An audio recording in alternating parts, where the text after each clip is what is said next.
Assalamualaikum warahmatullahi wabarakatuh. Berjumpa kembali di kanal Rumah Literasi Banjar. Kali ini Rumah Literasi Banjar akan berbagi ilmu mengenai cara menyusun atau menulis latar belakang penelitian atau background of the study. Yuk kita simak bersama-sama. Berikut ini paparan mengenai tahapan menulis latar belakang penelitian atau background of the study. Yang pertama adalah menjelaskan bidang kajian penelitian. Di bagian ini, penulis memaparkan pentingnya topik yang akan dikaji atau diteliti. Kemudian dukung oleh fakta dan data atau sumber dari jurnal-jurnal yang sesuai atau relevan dengan topik tersebut. Selain itu, sampaikan juga siapa saja yang tertarik terhadap topik tersebut. Nah, sampaikan juga jurnalnya atau sumber-sumber lainnya. Yang selanjutnya adalah menentukan tempat atau posisi penelitian, yaitu mengidentifikasi permasalahan yang diteliti. Nah, setelah tadi Anda menyampaikan pentingnya topik tersebut dan siapa yang tertarik dengan topik tersebut, di bagian ini Anda sampaikan bahwa ternyata ada sesuatu atau ada masalah timbul dari topik tersebut. Misalnya Anda meneliti writing ya. Tadi dijelaskan dipaparkan di tahapan pertama bahwa writing itu penting karena menurut si A, B, C bla bla bla. Kemudian siapa saja yang tertarik? Sebutkan A, B, C, menyebutkan bahwa mereka juga menganggap writing itu penting dan seterusnya. Kemudian masuk ke tahap kedua, yaitu Anda sampaikan namun ternyata dalam kegiatan menulis ini atau dalam proses menulis ini atau siswa di SD Anu atau di tempat di mana Anda berada mengalami kesulitan ya, misalnya dalam hal motivasi atau apapun. Jadi di sini sampaikan bahwa di tempat Anda ada masalah, yaitu misalnya rendahnya motivasi menulis atau kurangnya performance atau prestasi dari menulis. Nah, ini juga bukan hanya disampaikan berdasarkan masalah yang ada di tempat Anda, tapi didukung juga oleh fakta dan data, yaitu sumber-sumber dari penelitian sebelumnya, yaitu berupa jurnal-jurnal bahwa mereka juga ternyata tidak semata-mata melakukan penelitian jika tidak ada masalah. Berarti mereka juga memiliki masalah yang sama dengan Anda. Nah, sampaikan di sini didukung oleh fakta dan data bahwa ternyata sama ada masalah dalam menulis. Setelah itu, tahap selanjutnya adalah menunjukkan sebuah gap, tempat atau relung yang perlu diisi, ya.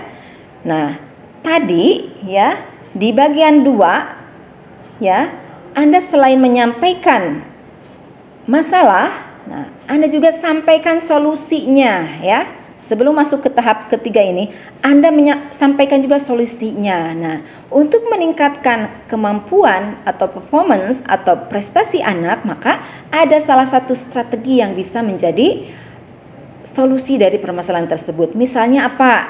Dengan menggunakan strategi yang selalu diusung atau menjadi tren di masa kini, yaitu dengan menggunakan virtual learning ya. Virtual learningnya menggunakan apa lagi? Mau Zoom atau Google Meet, silahkan ya. Nah, itu solusi itu nanti didukung oleh siapa saja yang merekomendasikannya, sampaikan di sana oleh penulis ya. Kemudian masuk ke area di mana Anda menyampaikan bagian 3 ini, yaitu menunjukkan sebuah gap atau tempat relung yang perlu diisi. Nah, setelah Anda menyampaikan tadi pertama pentingnya topik tersebut, siapa saja yang tertarik, kemudian ada masalah itu kemudian disampaikan juga solusinya. Solusi itu atas rekomendasi siapa saja, baru Anda menyampaikan beberapa penelitian sebelumnya. Nah, setelah Anda menyampaikan penelitian sebelumnya ya, di sini Anda akan tahu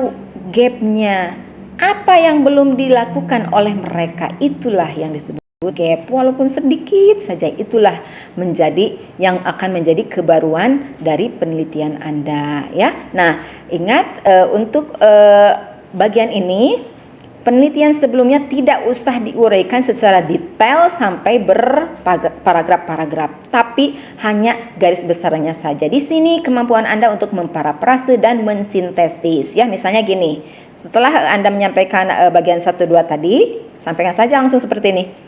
Previously, ya, there are several previous study on related topic, ya. Nah, kemudian di dalam kurungnya atau misalnya langsung that were conducted by the researchers such as misalnya Rohayati tahun 2018, ya, Friatin dalam kurung tahun 2020, kurung tutup, dan seterusnya sampai misalnya minimal 6 ya.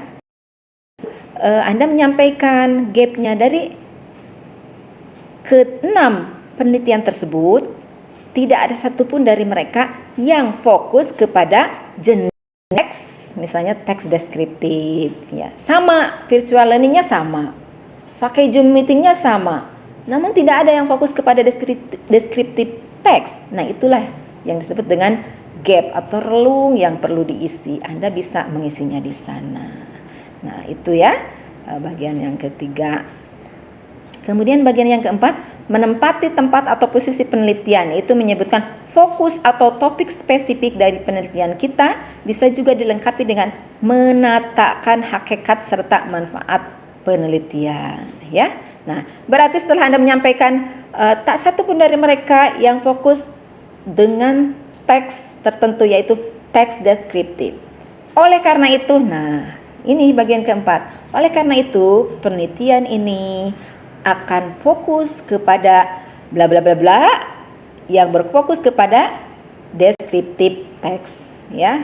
Atau Anda boleh langsung ke judul. Oleh karena itu, penelitian ini atau oleh karena itu peneliti bermaksud ya melakukan kajian mengenai bla bla bla bla yang fokus kepada teks deskriptif.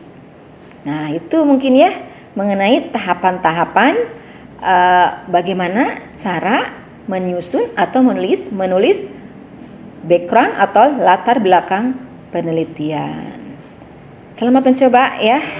Keep working and keep trying.